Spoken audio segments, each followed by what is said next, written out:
Okay, hello, good morning or good afternoon or good night, no matter where you're viewing from. I know we have people that view from Thailand, from the UK, from the middle of Europe, people from Israel and the United States, West Coast and East Coast. So wherever you're at, thank you for joining me. I'm a little late on this upload and on this particular lecture class because I was relocating to a different country myself. Very blessed and very grateful to have gotten there safely and for everything to be unfolding exactly how God plans. So on our last Bible study, we ended at the book of Joshua, and we went all through the conquering of Joshua through the land of Canaan. We looked at some maps and some archaeological sites and even broke down Joshua's name in Hebrew. We like to do that with every Bible study on this pathway through the chronological order of overview breakdown of the books in the Bible. On this Bible study, I'm not going to do that until almost the end. And that's because on this specific study, we're going to go over two books at once, Judges and Ruth.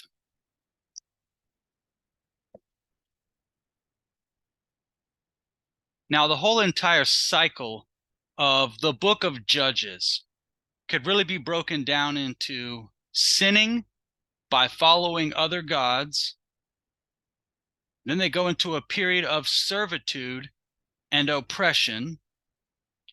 Then the descendants of Jacob, who is Israel, which the Bible starts to call the children of Israel, then they cry out to the Lord, the great God Jehovah. And then they're judged by a judge and then given peace. And then they go right back into the cycle of sinning by worshiping other gods and following other lifestyles of the people around them, making covenants with people that they weren't supposed to, back into servitude and oppression, crying out to the Lord again, and then being judged and given peace.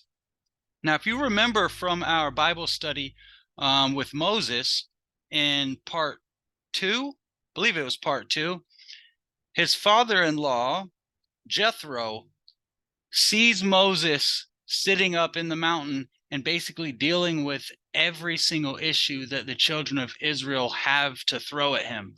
And Jethro tells Moses, man, this is going to kill you. You're just going to run yourself dry. You can't deal with everybody's issues, even though you are the inspired one.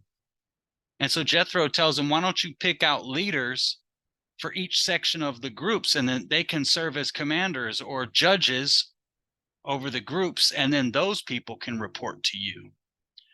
And that's really where this system of judges really actually begins, was that suggestion coming from Jethro to Moses, and that being passed down to Joshua, that they would break out into their tribes. But now that they've conquered the land, or most of the land that they were supposed to, they're still breaking out into judges. So this is the time of judges amongst the children of Israel.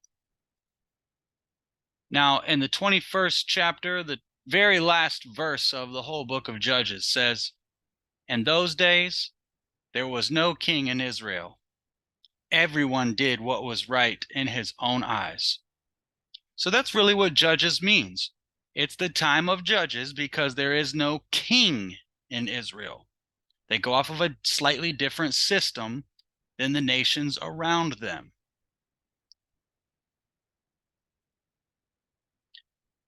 So some of the gods that they start to worship, like in Judges 2, verse 13, it says, they forsook the Lord, Jehovah, and served Baal and Ashtoreths. And the anger of the Lord was hot against Israel. So he delivered them into the hands of plunderers who despoiled them. Now to the right there, I've got a little carvings or engravings of what Baal and Ashtoreth look like. Let's break down. Who is Baal? Well, Baal is also known as the king of God, or the god king of thunder and lightning. But that's not the first or last time that we see him in Canaan. In the Canaanite form, he is Baal. In the Greek form, he's known as Zeus. same equivalent. And in Rome, later is known as Jupiter. Again, the equivalent to Baal. Just different empires come along and start to absorb these traditions and these religions of all these other gods as the people move out from the center point of the truth. And they just continue to do this. And so you could see empire after empire really building upon the foundation of this system. There's a little statue of Baal, and his top hand reaching up. He's usually holding something, and then his other hand is a little lower down and holding on to something else. However, in modern times, whenever you see pictures of Baal, or sometimes he is represented by using the Baphomet, and he has one hand up and one hand down saying, as above, so below. None of this is new. None of that symbolism is new. Here's Ashtoreth. Now, she is usually portrayed with her breast out because she's supposed to represent fertility. Also, you might see in modern times a picture of the Virgin Mary with her breast out feeding baby Jesus. But that's not Mary, and that's not Jesus. That's actually a Christian takeover of this worship here. That is actually Ashtoreth representing fertility, breastfeeding baby Baal. And it has just been superimposed on top of Christian stylizing. And again, in the Canaanite form of Ashtoreth, that's not the first or last time you see this god or this deity, this false god. Later, you see it in the Greek system and known as Astarte. And then again in the Roman system as Venus. And today, the same fertility practice, the pagan practice of worship and practicing that holiday happens on Easter, or Astarte, or Ashtoreth, where you put around Easter eggs everywhere for the little children to go and find. And then it's represented with the bunny, because the bunny humps at the speed of lightning for his fertility. But bunnies aren't born out of eggs. The egg represents fertility, and that's actually where Easter, Astarte, that's where the word comes from. So let's just get into the time of Judges, and those are just two of the gods that they started to worship from the system of beliefs around them, contrary to the great God Jehovah and what he inspired Abraham, Isaac, Jacob, Joseph, and Moses, and later Joshua with the rules, the laws, the commandments.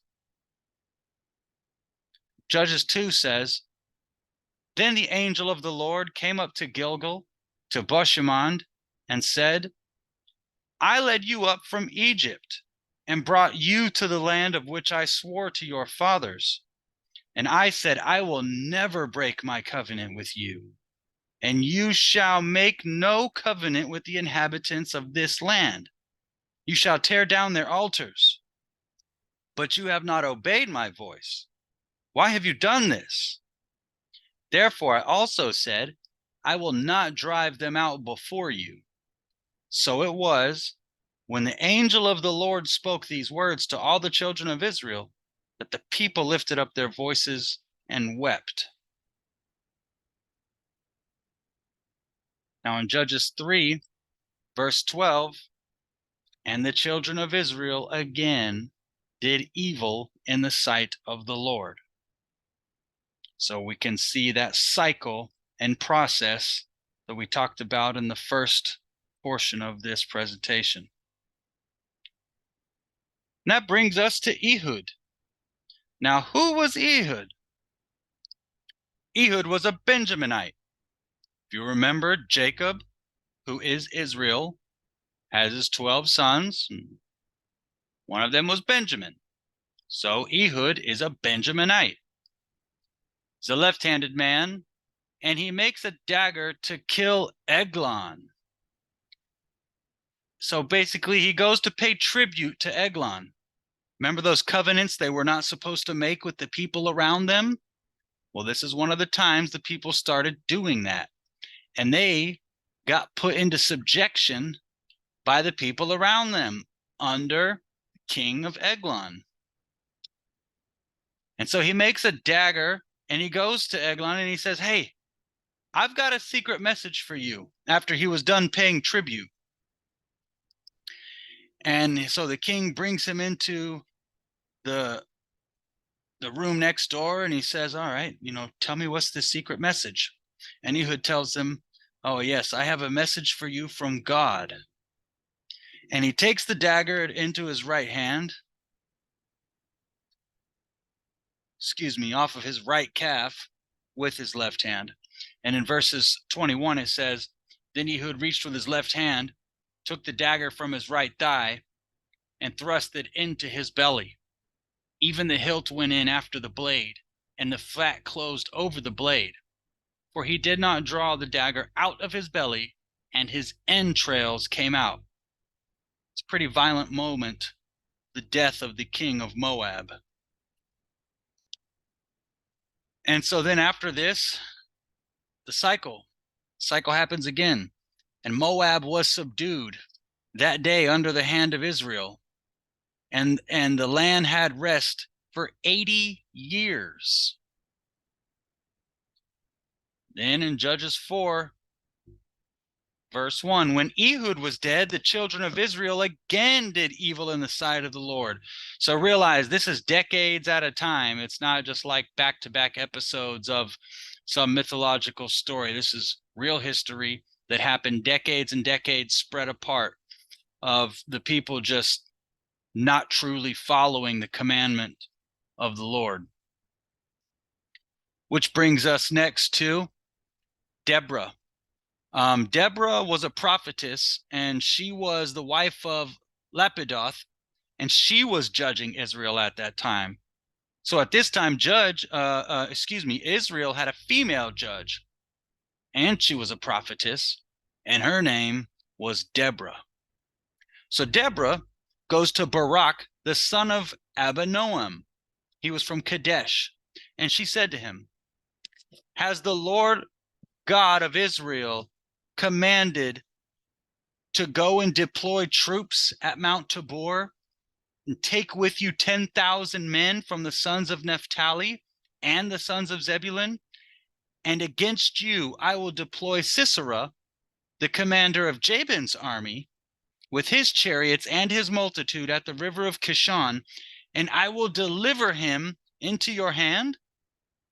So Deborah says, basically, Barak, weren't you told to go and fight against Sisera and Jabin's army, and that they would be delivered to you? And so Barak, the coward, as I'll call him, he says to her, if you'll go with me, then I will go. But if you won't go with me, then I'm not going to go. So then Deborah prophesied to him, I will surely go with you. Nevertheless, there will be no glory for you in the journey, because you are taking for the Lord.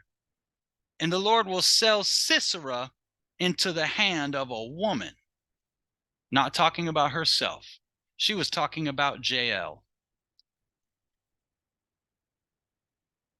So in chapter 4, 6 through 9 is where we have that conversation and that situation where it describes Deborah with Barak.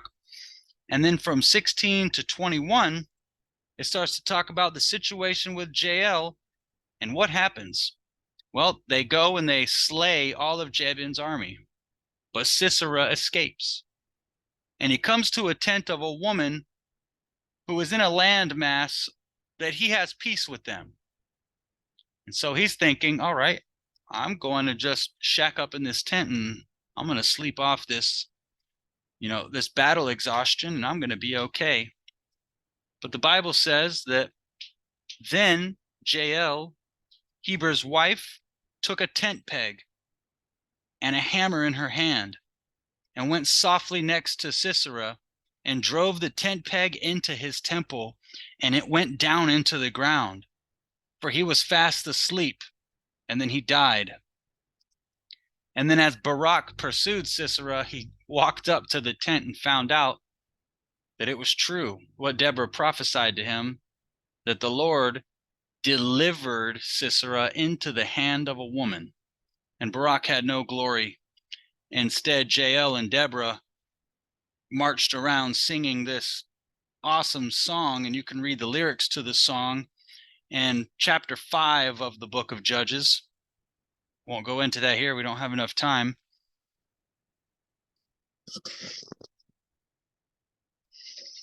Then Judges 6, here we go again. Then the children of Israel again did evil in the sight of the Lord. And this was, again, a decade's time.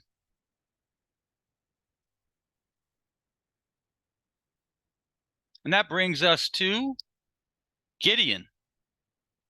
Now, what happens with Gideon is pretty interesting. We find out that Gideon says that, "O Lord, my Lord, if you are with us, then why has all of this happened to us?" Because they were in subjection to the Midianites.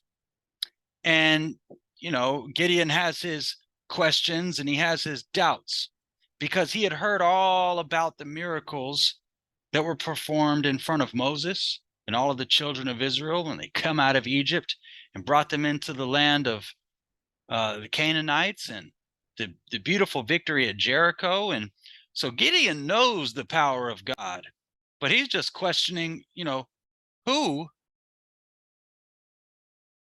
is going to be saving us now? Why have you let us slip into servitude again?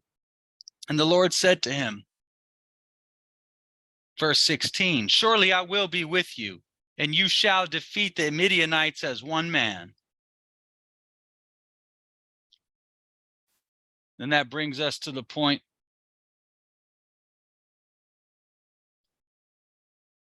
of the 300, where he brings 300 people together, where they're supposed to go down and destroy the altar of Baal. And they did it. And verse 36 says, "So Gideon said to God, if you will save Israel by my hands, as you have said, look, I shall put a fleece of wool on the threshing floor. If there is dew on the fleece only, and it is dry on all the ground, then I shall know that you will save Israel by my hand, as you have said." So now Gideon is kind of playing a little bit of a dangerous game, because you're not supposed to tempt God to say, "Oh, well, you know, if lightning strikes over here, God, I know you are real." And that's kind of the game that Gideon is playing.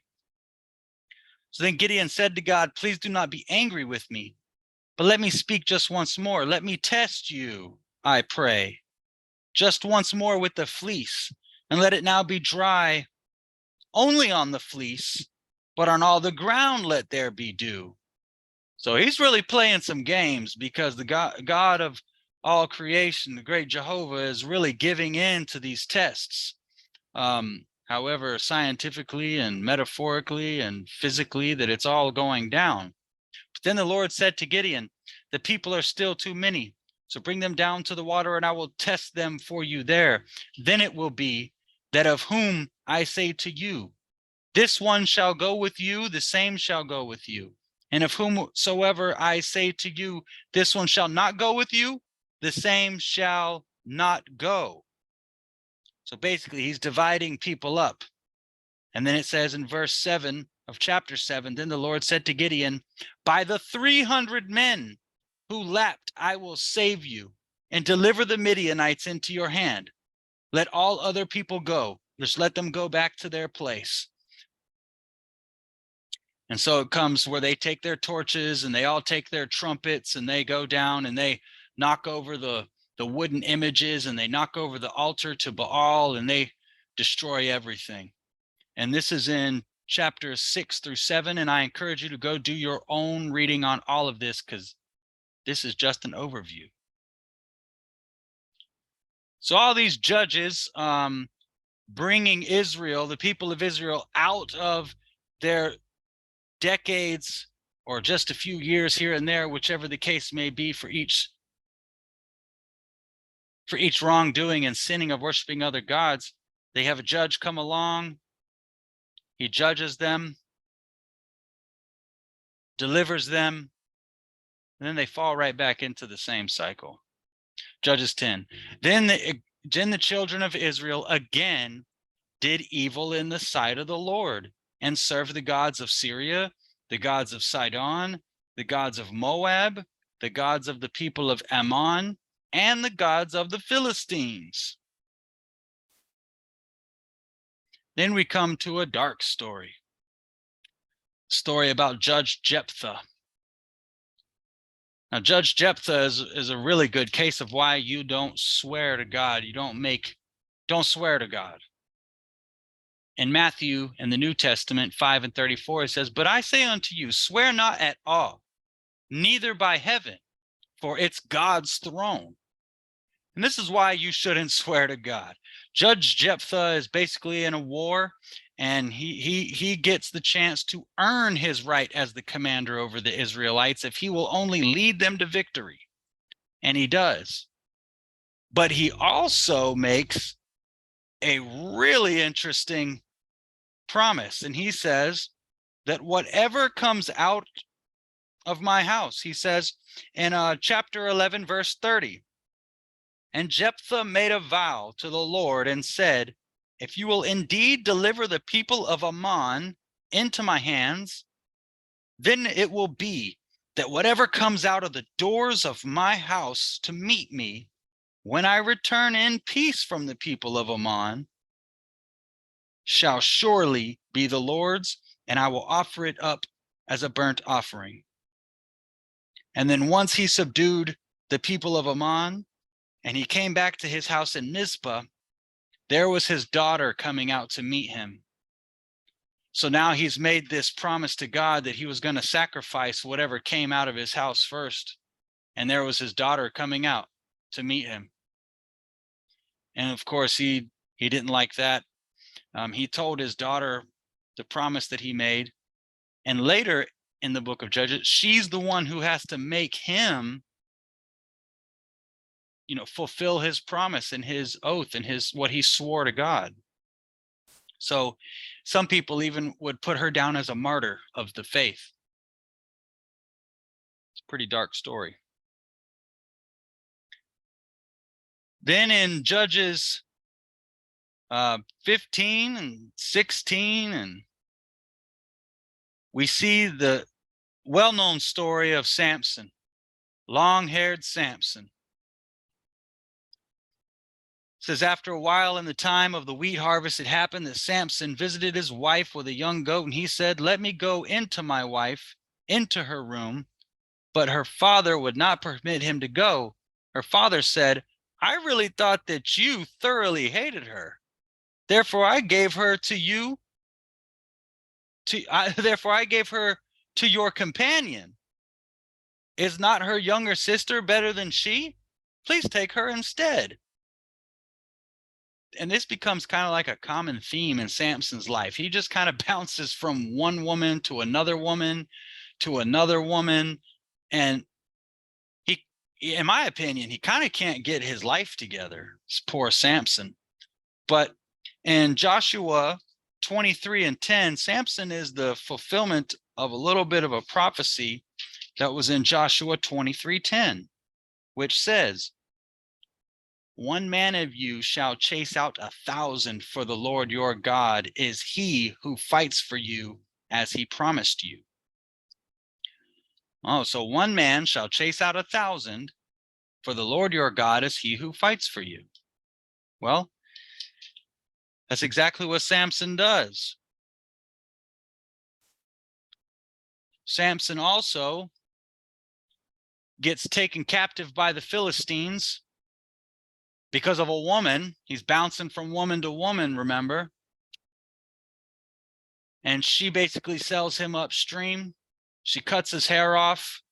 The Philistines capture him and they blind him and they put him to work. And one day while he's working and doing this type of slave work, they bring him into the temple of their false god to show him off to all the people. And Samson remembers that he is the one that's going to save his people from being under the hand of the Philistines. And the Bible says that he pushes on two of the main pillars inside the temple and knocks them over, and everybody inside the temple dies, including Samson. And Samson becomes a martyr. And this is all in chapters 15 through 16 of the book of Judges. And so the cycle continues. And then it talks about providing wives for the Benjaminites. That's in chapter 20 and goes on through 21. And that really comes to the end of the book of Judges. And as we said earlier, the very last verse in the book of Judges says that in those days there was no king in Israel. So everyone did what was right in his own eyes. And that's the problem. Judges would come along, save them from their issues. They'd go right back into it, and they'd be in servitude from one of their neighbors for 40 years, 80 years, 7 years, whatever the case may be. And then they would come out again, remembering that Jehovah is not something to play with. Jehovah is not a statue, is not a carving, is not an engraving, is not a fairy tale, is not a myth. But their great God did bring Moses and the children of Israel out of Egypt, proved himself to them in the wilderness, and even delivered most of the land of Canaan into all of their hands. But instead of continuing their conquering, they made covenants with their neighbors, and they were not supposed to do that. And so the book of Judges closes out on this last verse. And so now that we've went through the book of Judges, the next book, which actually happens in the same time period, we can go to a little softer background for this portion. Let's go over Ruth really quick. Verse 1 in Ruth says, "Now it came to pass in the days when the judges ruled," so this is in the time of the judges, "that there was a famine in the land. And a certain man of Bethlehem, Judah, went to dwell in the country of Moab. He and his wife and his 2 sons. The name of the man was Elimelech, and the name of his wife was Naomi."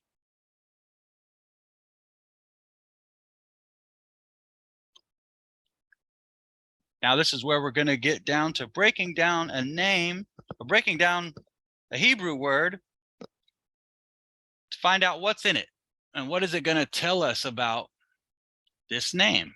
And from right to left, we see the word Ruth, or if we pronounce it in Hebrew more properly, it would be Ruth. So from right to left, we have the letter Resh, Vav, Tav. The head or the leader, the upright man or to establish, and then the Tav means a sign or a covenant. So if we're really looking, what is in Ruth's name? It says that the head or the leader, who is an upright man of the sign or the covenant, or the leader will establish a covenant. So, well, we're talking about Ruth. Well, that's true. And at the end of this portion of the Bible study, which is only maybe 4 more slides, we'll see why this is in Ruth's name. That the head, the nail, and the crossed sticks, if we're talking about it in Paleo or ancient Hebrew form, before they became these more beautiful letters, they were little images. And we've been over this in other Bible studies quite a few times. That the head, the leader, in other words, and the nail on the crossed sticks. So it's really giving you some foreshadowing about the Christ, the Messiah, Jesus or Yahshua, being crucified on the cross. That the head, the leader, will be nailed to the crossed sticks. You might be wondering, why is that in Ruth's name? We're going to get to it. There's Ruth and Naomi up on the left. So whenever she went to Moab with her husband, her two sons got married. Whenever they died, Ruth was a widow. It was one of Naomi's sons' wives. Now, Ruth could have stayed in Moab. But this is actually the really interesting part about Ruth and her history, the history of Ruth occurring during the time of Judges. When all of these people who know the commandments of the great God of Jehovah, the one God of the whole universe, the one God that can touch your mind and touch your heart and pave a way and part an ocean and give you inspiration to technology no one else has around you, like the Ark of the Covenant and other devices. And those people are turning away from God to worship Chemosh of Moab or Baal or the Ashtoreths or whatever other false deities there were out there. God's people are turning away from God to do all of that. And here's a woman, Ruth, doing the exact opposite during the same time period. She turns away from her god, Chemosh, in Moab, and clings to Naomi so that she can worship Naomi's God, who is Jehovah. And it says here in the Bible that Ruth tells Naomi, entreat me not to leave you or to turn back from following after you. For wherever you will go, I will go. Wherever you will lodge, I will lodge. Your people shall be my people, and your God, my God. Wherever you die, I will die, and there I will be buried. The Lord do so to me, and more also, if anything but death parts you and me.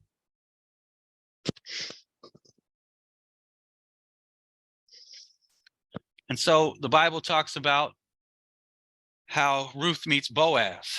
And Boaz is a farmer. He's into agriculture, and he sees Ruth picking up some of the crops that are going to stay. We've been over this on another Bible study called When God Chooses You. There's more information about Ruth there, and so I'm not going to go too deep here. But when Boaz realizes he loves Ruth, and Ruth realizes she does love Boaz, he can't really marry her because of the way the law works amongst the people in Bethlehem, that he's not in line next to really inherit the right to marry her. So what does he do?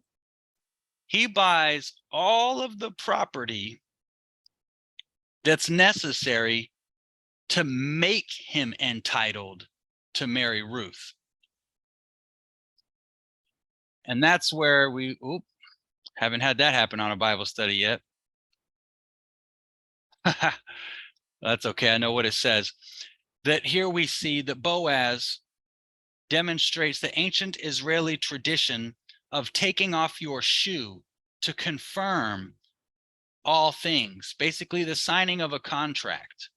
So instead of shaking hands, saying, yep, the deal is done, or making up some paperwork, they just take off their shoe and they take it very seriously. Take off one shoe, you give it to the person, and that is a signing of a contract. And so and this is only a 4-chapter book, the book of Ruth. Very, very, very short. Ruth leaves Moab, goes to Bethlehem, turns away from her false god and starts worshiping the true God of the universe, of all creation. Marries Boaz. Boaz does everything in his power to get her.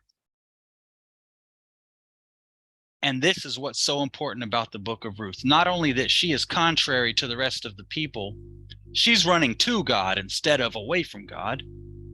But do you remember whenever we had our Bible study, When God Chooses You, and we spoke about Rahab? Or whenever we did our Bible study on Joshua, and again, we spoke about Rahab. And she married Salmon.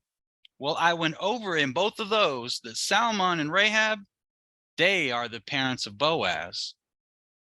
Boaz marries Ruth. The two of them begat Obed. Obed gives birth to Jesse. Jesse is the father of David, and that's King David of Israel. And King David is the father of King Solomon, probably one of the more famous characters in the Bible other than Jesus and Moses. It's King Solomon. So whenever we were breaking down Ruth's name, and it said that the leader will be nailed to the crossed sticks for a covenant, or that the leader will establish a covenant, it was talking about Jesus.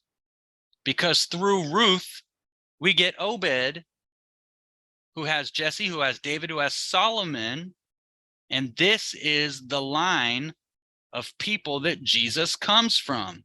And it talks more about that in the book of Isaiah. If you want to Google that and look it up, it's an interesting read. And that is how we get to Jesus eventually. Of course, there's a lot more people to come, but through Rahab the prostitute and through Ruth the Moabite, ironically, is how we get to Jesus. Why do you think Jesus stands in between the people ready to throw the stones and the prostitute and says, "He who is without sin cast the first stone"? You never know who someone is.